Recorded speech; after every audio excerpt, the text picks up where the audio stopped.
الحمد لله نحمده ونستعينه ونستغفره ونؤمن به ونتوكل عليه ونعوذ بالله من شرور أنفسنا ومن سيئات أعمالنا من يهده الله فلا مضل له ومن يضلل فلا هادي له ونشهد أن لا إله إلا الله وحده لا شريك له ونشهد أن سيدنا وسندنا ونبينا وشفيعنا وهادينا ومرشدنا ومأوانا وملجانا ومولانا محمدا عبده ورسوله صلى الله تعالى على آله وأصحابه وأزواجه وذرياته وبارك وسلم تسليما كثيرا كثيرا أما بعد فأعوذ بالله السميع العليم من الشيطان الرجيم بسم الله الرحمن الرحيم لقد من الله على المؤمنين إذ بعث فيهم رسولا من أنفسهم يتلو عليهم آياته ويزكيهم ويعلمهم الكتاب والحكمة وإن كانوا من قبل لفي ضلال مبين صدق الله مولانا العلي العظيم وبلغنا رسوله النبي الكريم ونحن على ذلك لمن الشاهدين والشاكرين والحمد لله رب العالمين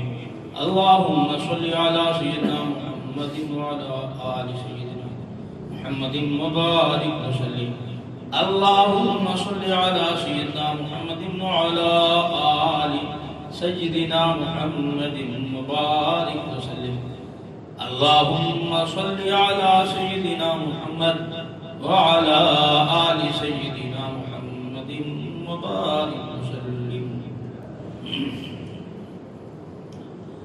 گزشتہ کئی جمعہ سے اس عنوان کے تحت بات شروع کی تھی کہ محبت رسول، عظمت رسول، کہ آپ صلی اللہ علیہ وسلم کی محبت دل میں اتنی ہو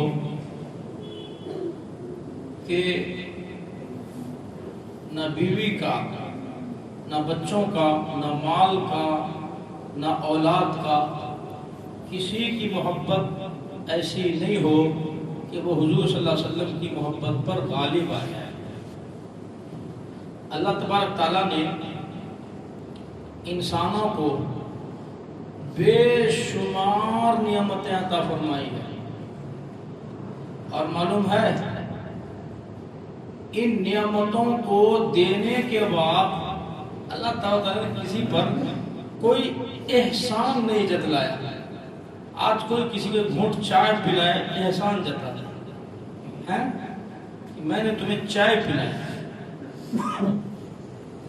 آج کسی کو کوئی 100 روپے دے تو وہ احسان سمجھتا ہے. اللہ فرماتے ہیں قرآن میں وَإِن تَعُدُّوا نِعْمَةَ اللَّهِ لَا تُحْصُوهَا. میری بھائی اتنی نعمتیں ہیں، تم سب مل کے جتنے کامرس کے طالب علم، جتنے کامرس کے جو ہے پڑھانے والے ہو، اور جتنا تمہارے پاس ٹیکنالوجی ہے، اور جتنے تمہارے پاس کمپیوٹرز، کیلکولیٹرز، سارے کو بلا لو، سب آ جائے، سب اکٹھے ہو جاؤ، اور میری ایک ایک نعمتوں کو اگر تم گننا چاہو تو یہ اللہ نے چیلنج رکھا، تم نہیں گن پاؤ گے کتنی نعمت میں تمہیں دی. اتنی نعمتیں میں نے دی، اتنی نعمتیں کہ تم ساری کائنات مل کر کے تنگ ہو جاؤ گے، پریشان ہو جاؤ گے، لیکن میری نعمتوں کا احاطہ نہیں کر پاؤ گے. وہ کسی کمپیوٹر میں نہیں آتا، وہ کسی لیب میں نہیں آ سکتا، کسی مشین میں نہیں آ سکتا. اتنی نعمتیں میں نے تمہیں عطا فرمائی. یہ قرآن کا ترجمہ کر رہا ہوں سب، میں کوئی اپنی طرف سے بات نہیں کر رہا ہوں. وَإِن تَعُدُّوا نِعْمَةَ اللَّهِ لَا تُحْصُوهَا. تفسیر دیکھ لو اللہ نے کتنی نعمتیں عطا فرمائی. اتنی ساری نعمت دینے کے بعد پورے قرآن میں آپ پڑھو کہیں اللہ تبارک تعالیٰ نے آپ پر احسان نہیں جتلایا. آنکھ دیا اللہ احسان نہیں جتلایا, دل دیا احسان نہیں جتلایا, گردے دیے احسان نہیں جتلایا. ان کا گردہ فیل ہو کے پوچھو جا کے اس سے, ان کو ہارٹ پرابلم ان سے جا کے پوچھو, ان کے پاس آنکھیں نہیں ہیں ان سے آنکھوں کی قیمت پوچھو. اللہ تبارک تعالیٰ نے صحت دیا احسان نہیں جتلایا, ہاتھ پیر دیے احسان نہیں جتلایا. اللہ تبارک تعالیٰ نے اس کے علاوہ دنیاوی نعمتیں, بیوی بال بچے اللہ کی نعمت ہے سب, ان کو نہیں ہے جا کے پوچھو. در در گھر گھر ہر دروازے پہ دستک دیتے ہیں, یہ اولاد تو ہو جائے کچھ. اللہ نے اولاد کا بھی احسان نہیں جتلایا.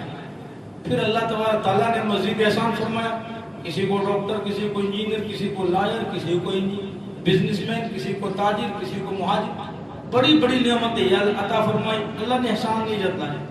پھر اس سے بڑھ کر اللہ نے کسی کو گھر, مکان, بنگلے, کوٹھی, گاڑیاں, کار, بینک بیلنس, اللہ نے احسان نہیں جتلایا, کبھی نہیں احسان جتلایا. یوں فرمایا دنیا کی یہ حیثیت ہماری نزدیک ایک مچھر کے پر کی حیثیت کی نہیں. سمجھ گئے؟ ایک نعمت اللہ نے ہم کو اور آپ کو ایسی دی کہ اللہ نے وہ نعمت دینے کے بعد اللہ پاک مومنوں پر احسان جتلا دیا. اور کیوں نہ ہو, اللہ کے خزانے میں وہ تھی ہی ایک ہی,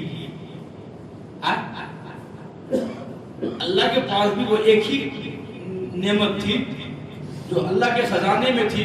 اللہ نے ان مومن بندوں کو ہمیں اور آپ کو دیا, تو ظاہر سی بات ہے کہ جب وہ ایک ہی تھا اور اللہ نے عطا فرمایا تو اللہ تبارک تعالیٰ نے زور شور سے اس نعمت کے دینے پر احسان جتلایا. فرمایا لقد من اللہ, تحقیق کہ اللہ تبارک تعالیٰ نے احسان کیا. لقد من اللہ, اللہ نے احسان کیا ہمارے اوپر. علی المومنین, مومنوں پر اللہ نے بڑا احسان کیا. مسلمانوں پر اللہ نے بڑا احسان کیا. اذ بعث فیہم رسولا, اذ بعث رسولا یعنی ایک رسول کو بھیج کر, مبعوث فرما کر, گویا نبی پاک صلی اللہ علیہ وآلہ وسلم اللہ تبارک تعالیٰ کی طرف سے ہمارے اور آپ کے لیے ایک نعمت ہے. اور یہ نعمت ایسی ہے کہ رسول اللہ صلی اللہ علیہ وسلم کا بدل کوئی نہیں ہے. اللہ کے خزانے میں وہ ایک ہی نعمت تھی, وہ اللہ نے ہمیں دی, وہ اللہ نے احسان جتلایا. اذ بعث فیہم رسولا من انفسہم, تمہارے میں سے اللہ نے ایک رسول کو مبعوث فرما کر, بھیج کر, تم کو عطا کر اللہ نے تم پر بہت بڑا احسان کیا. ساری کائنات مل کر کے اس نعمت کا کوئی بدل نہیں ہوتا سکتا. ساری دنیا کی دولت اس نعمت کا بدل نہیں. اچھا بولو, اللہ تبارک تعالیٰ نے ہمیں اور آپ کو بن مانگے یہ نعمت عطا فرمائی. ہم میں سے ہمارے ماں باپ نے دعائیں کی تھی کہ اللہ ہمیں اس امت کو پیدا کرنا, نہیں. ہمارے بڑوں نے, چھوٹوں نے, کسی نے نہیں. اللہ نے اپنے فضل سے آپ کو یہ نعمت عطا فرمائی. آپ دنیا کے اعتبار سے سب سے اخیر امت ہیں. آپ کے بعد کوئی اور امت نہیں ہے, اور آپ کے نبی کے بعد کوئی اور نبی نہیں ہے. آپ کے نبی آخری نبی ہے اور نبی کی امت آخری امت. لیکن دنیا کے اعتبار سے آپ آخری ہیں, لیکن جنت میں جانے کے اعتبار سے سب سے پہلا آپ ہیں. سب سے پہلے اس امت کا حساب کتاب ہوگا, بعد میں دوسری امت ہوگا. تو اللہ تبارک تعالیٰ نے یہ نعمتیں دے کر ہم اور آپ پر اللہ نے احسان کیا اور اس کو جتلایا کہ ہم نے مومنوں پر بڑا احسان کیا کہ انہی میں سے ہم نے ان کو رسول بھیج کر کے دیا, نبی بھیج کر کے دیا. ایک نعمت یہ. اب اللہ تبارک تعالیٰ کا احسان دیکھیں کہ اللہ تبارک تعالیٰ نے نبی کے دل میں اس امت کی کتنا درد رکھا ہے قرآن میں اللہ نے اپنے نبی کی شان بیان فرمائی امت کے تعلق سے. فرمایا عزیز علیہ ما عنتم حریص علیکم بالمؤمنین رؤوف الرحیم لقد جاءکم رسول من انفسکم عزیز علیہ ما عنتم. جب مسلمانوں پر کوئی مشکل آتی ہے، جب مسلمانوں پر حالات آتے ہیں، نبی پاک صلی اللہ علیہ وسلم بوجھل ہو جاتے ہیں، پریشان ہو جاتے ہیں، فکر مند ہو جاتے ہیں. حریص علیکم بالمؤمنین، اور پھر یہ چاہتے ہیں کہ اللہ میرے امتیوں کے ساتھ رحمت کا معاملہ کیا جائے، رحم کا معاملہ، کرم کا معاملہ، یعنی آسانی کا معاملہ کیا جائے، پریشانیوں کو ہٹا لیا جائے، پریشانیوں کو ہٹا لیا جائے، ان کے ساتھ رحم کا معاملہ، عفو درگزر کا معاملہ کیا جائے. چنانچہ آپ پریشان ہو جاتے تھے جب اس قسم کے احکامات آتے، جب اس قسم کے احکامات آتے، جیسے پہلے امتیوں میں احکامات تھے. توجہ کیجئے گا، نمازوں میں 3 تبدیلی ہوئی، روزوں میں 3 تبدیلی ہوئی. یہ میرے نبی صلی اللہ علیہ وسلم کی منشا کے مطابق تھی. روزوں میں تبدیلی، نمازوں میں تبدیلی، ایسی تبدیلی سہولت. پہلے روزہ ایسا نہیں تھا جیسا اب ہے. پہلے روزہ ایسا تھا مغرب کے بعد کھا لو پی لو جتنا چاہو اتنا عیش موج مستی کر لو سو جاؤ، سوتے ہی دوسرا روزہ شروع. سحری کا نظام نہیں تھا، اب وہ کتنا لمبا ہو جاتا. تو احکام میں بھی بوجھل محسوس ہوتا، تخفیف کراتے، اور تخفیف کرا کر کے سحری کو سنت قرار دیا. سحری کرنا کرنا، اٹھنا اٹھنا، چاہے ایک کھجور ایک گھونٹ پانی کیوں نہ کرو، سحری کے ذریعے روزے پر قوت حاصل کرو. میرے نبی نے فرمایا تو عزیز علیہ ما عنتم حریص علیکم بالمؤمنین، وہ یہ چاہتے ہیں کہ میری امت پر اللہ رحمت کا معاملہ، آسانی کا معاملہ، پریشانی ختم کرے. رؤوف الرحیم، آپ اپنے امت کے بارے میں رؤوف ہیں، نرم دل، رحیم ہیں، رحم دل ہیں. ایک طرف نبی کی یہ محبت ہے کہ امت پر کوئی پریشانی آئی تو آپ بے قرار ہو رہے ہیں، پریشان ہو جا رہے ہیں. اللہ اس احکام کو اٹھا لیجئے، بدل دیجئے، آسان کر دیجئے، ہلکا کر دیجئے اور رحم کر دیجئے. میری امت کمزور ہے، نہیں برداشت کر پائے گی، نہیں جھیل پائے گی. تو اللہ پھر رحم کر دیتے ہیں کیونکہ آپ رؤوف ہیں، نرم دل ہیں، بہت زیادہ نرم دل ہیں، رحیم ہیں، بہت زیادہ رحم دل ہیں. ایک طرف نبی کا امت سے یہ لگاؤ پیار، دوسری طرف اللہ تبارک تعالیٰ نے امتیوں کی حالت بیان فرمائی ہے کہ یہ لوگ اپنے نبی سے کس درجے میں محبت کرتے ہیں. یہ لوگ اپنے نبی سے کس درجے محبت کرتے ہیں. تو اللہ تبارک تعالیٰ نے قرآن مجید میں اس کا جو ہے مثال فرمایا. النبی جو اولا بالمؤمنین من انفسہم ازواجہم امہاتہم. اللہ تبارک تعالیٰ نے امتیوں کی حالت بیان فرمائی کہ اس امت کو اپنے نبی سے، اپنی جان سے زیادہ ان کو اپنے نبی پیارے ہیں. اپنی جان سے بھی بڑھ کر کے انہوں نے اپنے نبی سے پیار کیا، محبت کی. اللہ اکبر کبیرہ. آج یہ باتیں سنتے ہوئے تھوڑا ہمیں اپنے اوپر احساس ہوتا کیا ایسا ہے کہ ہماری جان سے زیادہ ہمیں اللہ کے نبی پیارے ہیں. دوستو یہ کوئی فتوی تقوی کی بات نہیں ہے. اللہ کے نبی صلی اللہ علیہ وسلم نے ایک معیار مقرر فرمایا. فرمایا لا یؤمن احدکم حتی اکون احب الیہ من والدہ وولدہ والناس اجمعین. دیوبندی بریلی کا مسئلہ نہیں، شیعہ سنی کا مسئلہ نہیں، جماعت اسلامی اور کسی جماعت کا مسئلہ نہیں ہے.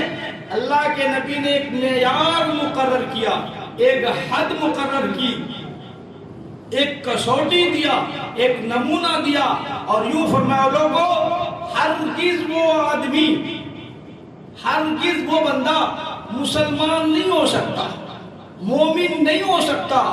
لا یؤمن احدکم، کوئی بندہ مومن نہیں ہو سکتا حتی اکون احب الیہ، جب تک کہ وہ مجھ سے اتنی محبت نہ کرے میرے سے، اتنی محبت نہ کرے، کتنی محبت، من والدہ اپنے باپ سے زیادہ، وہ ولدہ اپنی اولاد سے زیادہ، والناس صرف باپ بیٹے سے زیادہ نہیں، ساری کائنات سے زیادہ، اپنی دکان سے زیادہ، اپنی شادیوں سے زیادہ، رشتہ داروں سے زیادہ، عزیز و اقارب سے زیادہ، اپنے مکان سے زیادہ، اپنے بینک بیلنس سے زیادہ، اپنے چہیتے رشتہ داروں سے زیادہ، جب تک ان تمام سے زیادہ مجھ سے محبت نہیں ہوگی اس وقت تک تمہارا ایمان کامل نہیں ہوگا۔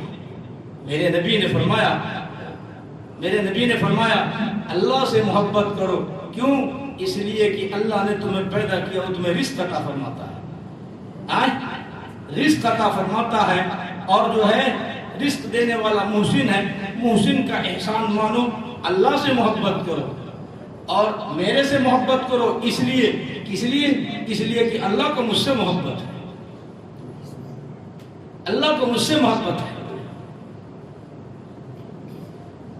ارشاد فرمایا مدنی کریم صلی اللہ تعالی علیہ وسلم نے، وہ لوگوں اپنی زندگی کو عارضی زندگی سمجھو، فانی زندگی سمجھو، ناپائیدار زندگی سمجھو، ایک وقت آنے والا ہے ثم لا يموت فيها ولا يحيا، ایسا وقت آ جائے گا نہ تو تم اسے زندگی سمجھو گے نہ موت آئے گی۔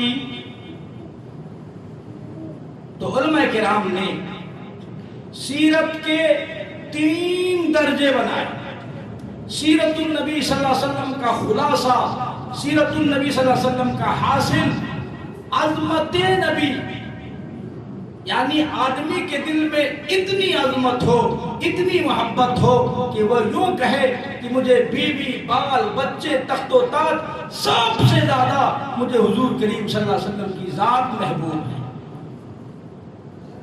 اتنی محبت ہو، اتنی عظمت ہو یتیم مکہ صلی اللہ علیہ وسلم۔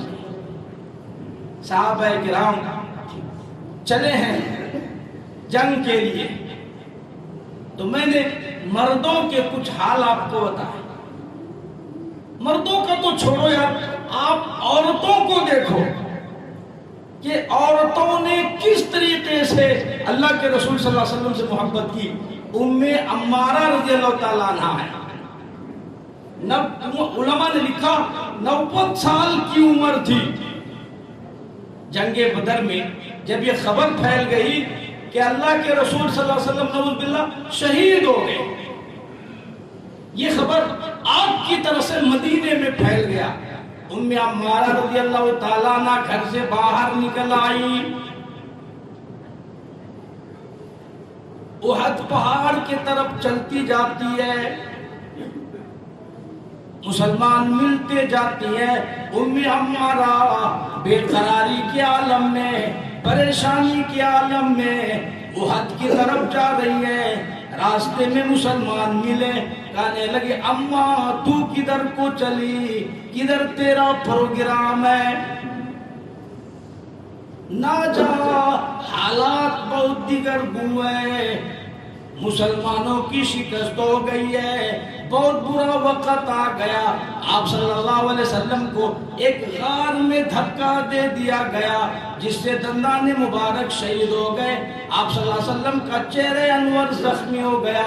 عمارہ چلتی جاتی ہے، لوگوں سے پوچھتی جاتی ہے، او مدینے والوں، او مسلمانوں، او مجاہدوں، یہ تو بتاؤ میرے نبی کی خیریت کیسی ہے۔ عمارہ 90 سال کی بوڑھی عورت کے دل میں اللہ کے رسول کی محبت دیکھو۔ کسی نے بتایا اماں آج کا دن بڑا تکلیف دیا ہے، آج کے اس جنگ میں تیرے 4 رشتہ دار شہید ہو گئے، باپ بھی شہید ہو گیا، بیٹا شہید ہو گیا، شوہر بھی شہید ہوا، بھائی بھی شہید ہو گیا، ہمیں بڑا دکھ ہے۔ وہ سب سے پوچھتی جاتی ہے لوگوں باپ کو چھوڑو پہلے میرے آقا کی خیریت بتاؤ میرے محبوب کیسی ہے ہم نے سنا ان کو مار لگ گئی ہے ام عمارہ رضی اللہ تعالیٰ عنہ کسی کی نہیں سنتی ہے وہ حد کی طرف بڑھتی جاتی ہے چلتے چلتے حضور اکرم صلی اللہ علیہ وسلم کے پاس تشریف لے گئی اور آ کر کے کہنے لگ گئی یا رسول اللہ صلی اللہ علیہ وسلم میرے سارے رشتہ دار شہید ہو جائے مجھے کوئی غم نہیں مجھے کوئی پرواہ نہیں وہ کہتی ہے نہ بیٹے کا نہ بھائی کا نہ شوہر کا خیال آیا رسول اللہ کیسے ہیں یہی لب پر سوال آیا او لوگو مجھے پہلے میرے محبوب کی خیریت بتاؤ جب سامنے پہنچی آپ صلی اللہ علیہ وسلم کا دامن پکڑ کر کہنے لگ گئی او میرے آقا آپ سلامت ہے میرا سب کچھ سلامت ہے مجھے کوئی غم نہیں میری دنیا اجڑ جائے دنیا ختم ہو جائے مجھے اس سے کوئی لینا دینا نہیں ہے آپ سلامت ہیں بس میرا سب کچھ سلامت ہے حضور نے فرمایا ہمارا آج ہمیں بڑا دکھ ہے بہت تکلیف ہے تیرے چار رشتہ دار شہید ہو گئے وہ کہنے لگے یا رسول اللہ مجھے کوئی غم نہیں مجھے کوئی ملال نہیں ہے مجھے تو صرف اتنی ہے کہ آپ سب سلامت ہیں بس میرا سب کچھ سلامت ہے یہ تھی محبت ایک 90 سال کی بوڑھی عورت کے دل میں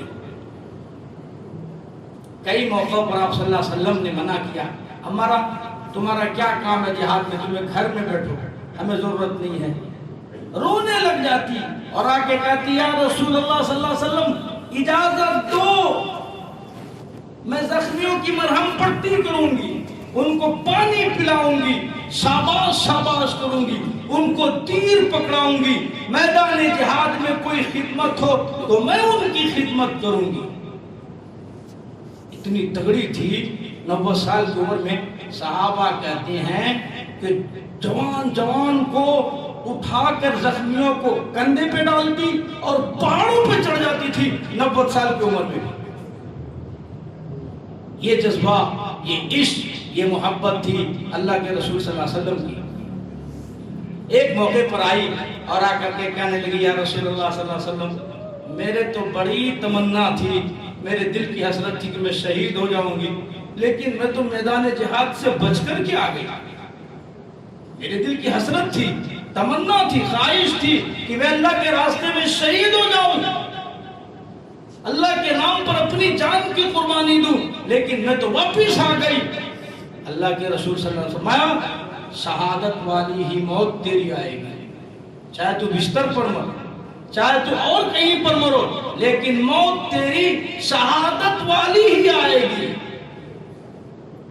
اللہ اکبر کبیرہ اس لیے کہا وہ مائی والا جذبہ پیدا کرو وہ مائی والا عظمت پیدا کرو اپنے نبی صلی اللہ علیہ وسلم کی اللہ کے نبی صلی اللہ علیہ وسلم نے فرمایا میں تمہیں دکان مکان کاروبار سکھانے کے لیے نہیں آیا میں تو اللہ اور اس کے رسول سے محبت سکھانے کے لیے تمہارے کو آیا فرمایا لوگو لا یؤمن احدکم حتی اکون احب الیہ من ولدہ ووالدہ والناس اجمعین اب ہمیں اپنی شکلوں کے بارے میں بھی سوچنا چاہیے ہمارے شکل کو دیکھ کر مدنی کریم صلی اللہ علیہ وسلم راضی ہوں گے یا ناراض ہمارے عقائد کو دیکھ کر کالی کملی والے صلی اللہ علیہ وسلم راضی ہوں گے یا ناراض ہماری نمازوں کو دیکھ کر حضور کریم صلی اللہ علیہ وسلم راضی ہوں گے یا ناراض اس بات کی فکر صحابہ کرام نے کی خدا کی قسم اتنی تابعداری کی صحابہ نے اتنی غلامی کی صحابہ نے روئے زمین پر آسمان کے نیچے زمین کے اوپر کوئی جماعت ایسی آپ کو نہیں ملے گی جنہوں نے اپنے پیغمبر کی ایسی تابعداری کی ایسی غلامی کی ہو ایسی فرما برداری کی ہو جو صحابہ کرام نے حضور اکرم صلی اللہ علیہ وسلم کی غلامی اور فرما برداری کی حدیث کی کتابوں میں آتا ایک صحابی ہیں تو اللہ کے رسول صلی اللہ علیہ وسلم بیچ میں سے مانگ نکالا کرتے تھے، بیچ میں سے مانگ نکالتے۔ اب یہ صحابی بیچ سے مانگ نکالتے تو مانگ نہیں نکلتا، ہمارے یہاں سائڈ سے مانگ نکالے جاتے ہیں اور سنت ہے بیچ سے مانگ نکالنا۔ وہ صحابی بہت کوشش کیے لیکن بیچ سے مانگ نکلتا ہی نہیں تھا۔ حدیث کی کتابوں میں ہے کہ وہ صحابی گئے اور ایک سریا لوہے کو آگ پر گرم کیا اور گرم لوہا آگ پر پکایا گیا لوہا، لال سرخ لوہا جو ہے وہ اٹھایا اور اپنے سر کے بیچوں بیچ رکھ دیا، جس سے اس کے بال بھی جل گئے اور سر کے کھال بھی جل گئے۔ تکلیف تو بہت ہوئی بال جلنے کی وجہ سے، کھال جلنے کی وجہ سے، لیکن ہمیشہ اس کے لیے بیچوں بیچ ان کا مانگ بن گیا اور ہمیشہ سنت پر عمل کرنے کا ان کو شوق پورا ہوا۔ ایسی تابعداری، ایسی غلامی ایک ایک صحابہ نے، ایک ایک صحابیہ نے کر کے دکھایا۔ آج کوئی مائی کا لال اس کی نظیر نہیں پیش کر سکتا، اتنی محبت کی ہے حضرات صحابہ کرام نے اللہ کے رسول صلی اللہ علیہ وسلم سے۔ ایک ایک صحابی کو جب رات میں نیند نہیں آتی، حدیث کی کتابوں میں ہے کہ وہ صحابی اٹھ کر کے گھر سے آ جاتے اور آ کے دربار رسالت میں پڑ جاتے، اس نیت سے حضور کے چوکھٹ پر آ جاتے کہ شاید آپ صلی اللہ علیہ وسلم پیشاب کے لیے، وضو کے لیے، تقاضے کے لیے، ضرورت کے لیے باہر نکلیں گے تو ہم چہرے انور کا دیدار کر لیں گے، ایک جھلک دیکھ لیں گے، ایک جھلک پا لیں گے، ہماری دین دنیا آباد ہو جائے گی۔ حضرت بلال حبشی رضی اللہ تعالیٰ عنہ سے کسی نے پوچھا کہ اے بلال، تمہیں کئی دن تک بھوکا رہنا پڑتا تھا، پیاسا رہنا پڑتا تھا، بھوک کی وجہ سے، پیاس کی وجہ سے مرگی کے اثرات معلوم ہوتے تھے۔ صحابہ کہتے کوئی جوتا سنگاتا، کوئی لوہا سنگاتا، اور حضرت بلال کہتے ہمیں تو بھوک کی وجہ سے وہ حالت ہوتی، لوگ سمجھتے کہ نہیں یہ مرگی کا اثر ہے، بھوک کی وجہ سے، بھوک کی شدت کی وجہ سے ہم نڈھال ہو جایا کرتے۔ تو کسی نے پوچھا ایک مرتبہ کہ بلال یار ایک بات بتا، اتنی لمبی بھوک، اتنی لمبی پیاس آپ کس طرح برداشت کر لیتے تھے، کس طرح سہ لیتے تھے؟ کئی دن کے بھوک، 2 دن 3 دن 4 دنوں کے بھوک، 4 دنوں کی پیاس۔ حضرت بلال حبشی رضی اللہ تعالیٰ عنہ فرماتے ہیں کہ جب مجھے بھوک بہت ستاتی، بہت پریشان کرتی تو میں پیار سے، محبت سے اپنے آقا کے چہرے کو خوب تاڑ کر کے دیکھتا تھا، میری بھوک ختم ہو جاتی، میری پیاس ختم ہو جاتی۔ تو فرمایا عظمت نبی، محبت نبی، اتنی محبت اللہ کے رسول صلی اللہ علیہ وسلم سے کرو۔ لوگوں یہ فتوے تقوی کی بات نہیں ہے، ہر آدمی اپنے دل میں جھانک کر کے دیکھے کہ میرے دل میں حضور کی محبت زیادہ ہے یا سونے چاندی کی محبت زیادہ ہے۔ سوچنے والی بات، میرے دل میں حضور کی کملی کی زیادہ قیمت ہے یا تخت و تاج کی قیمت زیادہ ہے؟ میرے دل میں اللہ اور اس کے رسول صلی اللہ علیہ وسلم کی محبت زیادہ ہے یا دکان کی محبت ہے، کارخانے کی محبت ہے، فیکٹری کی محبت ہے، اپنی نوکری کی محبت ہے؟ دل اس کا گواہی دے گا۔ المرء مع من احب، کہ جس کی محبت زیادہ ہوگی اس کی طرف یہ بندہ مائل ہوگا۔ اگر دکان کی طرف ہے تو دکان کی محبت زیادہ ہے، کاروبار کی طرف اگر محبت زیادہ تو کاروبار کی طرف یہ مائل ہوگا۔ اللہ اور اس کے رسول سے محبت ہے تو اللہ اس کے رسول کی طرف یہ مائل رہے گا۔ یہ نشانی میرے نبی نے فرمایا، اس لیے فرمایا کہ محبت کی یہ نشانی ہے، کم از کم سوتے وقت 100 مرتبہ درود شریف پڑھ کر کے سویا کرو، اللہ کے رسول کی محبت آئے گی دل میں۔ نور الدین زنگی رحمۃ اللہ علیہ 1000 مرتبہ درود شریف پڑھے بغیر نہیں سوتے۔ کتنی مرتبہ؟ 1000 مرتبہ درود شریف۔ پہلے 1000 مرتبہ درود شریف پورا کرتے، پھر اس کے بعد بستر پر جاتے۔ یہ ان کی زندگی کا روٹین تھا، معمول تھا۔ 1000 مرتبہ اللہ کی شان، ایک مرتبہ 700 مرتبہ درود شریف پڑھی، نیند آ گئی۔ آج تو ہمیں نیند کی گولیاں لینی پڑتی ہے، دوائیاں لینی پڑتی ہے، ہزاروں کے بستر ہوتے ہیں، ہزاروں کے گدے ہوتے ہیں، ہزاروں کے پلنگ گھراں ہوتے ہیں، پھر اس میں ایسیاں ہوتی ہے، لائٹیں ہوتی ہے، آرام ہوتے ہیں، سب کچھ، اس کے باوجود نیند کی گولیاں کھانی پڑتی ہے، نیند کی گولیاں لینی پڑتی ہے۔ کیوں؟ اللہ رسول کی محبت دل میں نہیں۔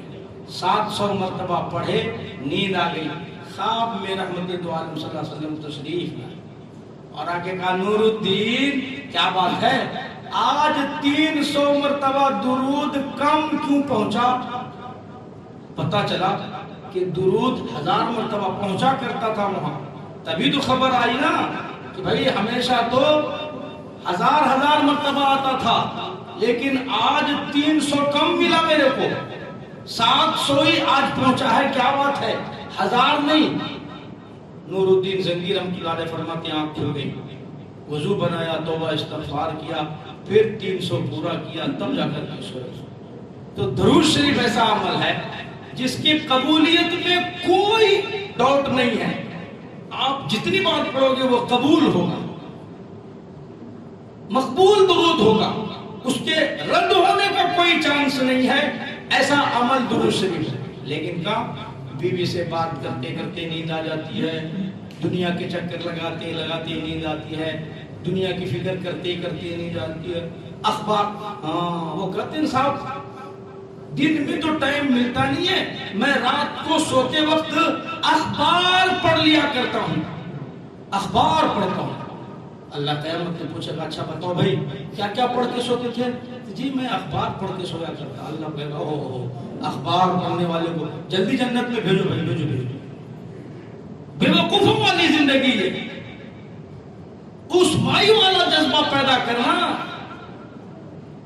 وہ پہاڑوں پہ چڑھتے چڑھتے گر جاتی، لوگ ام عمارہ کا احترام کرتے اور چھاؤں کرتے، لوگ کہتے صحابہ کہتے پانی لے آؤ، اماں کی خدمت کرو، ان کو چھاؤں کرو، پنکھا کرو، وہ کہتی تھی او لوگو تم میرا فکر نہ کرو، جو میرا جذبہ ہے اس کی فکر کرو، کہاں چل کر دکھاؤ مجھ کو صورت کملی والے کی، میری سب سے بڑی خدمت، میری سب سے بڑی محنت یہ ہے مجھے رحمت دو عالم صلی اللہ علیہ وسلم کے چہرے کا دیدار کراؤ۔ وہ جو خبر پھیل گئی تھی کہ حضور شہید ہو گئے، وہ کہتی ہے میں پانی نہیں پیتی، میں چائے نہیں پیتی، میں بیٹھنے کے لیے تیار نہیں، جب تک میں رحمت دو عالم صلی اللہ علیہ وسلم کو دیکھ نہ لوں مجھے سکون نہیں مل سکتا۔ اتنا عظمت اور اتنی محبت تھی ایک 90 سال کی بوڑھی عورت کے دل میں۔ اس عنوان پر میں نے بات شروع کی تھی، عظمت نبی، کہ حضور کی عظمت اور محبت دل میں اتنی زیادہ ہو، اتنی زیادہ ہو کہ میدان محشر میں آقا خود بلائے، آ بھائی تو میرا ہے میں تیرا۔ اللہ پاک عمل کی توفیق عطا فرمائے، عظمت نصیب فرمائے، محبت نصیب فرمائے۔ اللہ پاک محبت کا وہ ایک قطرہ، وہ ایک چھینٹا جو اللہ کے رسول صلی اللہ علیہ وسلم کے صحابہ کے دل میں اللہ نے جو ڈالی تھی، جو قطرے ڈالے تھے اللہ نے، جو ایک چھینٹا ڈالا تھا سارے صحابہ کے دل میں، سارے صحابیات کے دل میں، بس اس کا ایک قطرہ اور ایک چھینٹا اللہ ہمیں بھی نصیب فرمائے۔ اللہ پاک ہم تمام کو کہنے سننے عمل کی توفیق عطا فرمائے۔ آمین۔ وآخر دعوانا الحمدللہ رب العالمین۔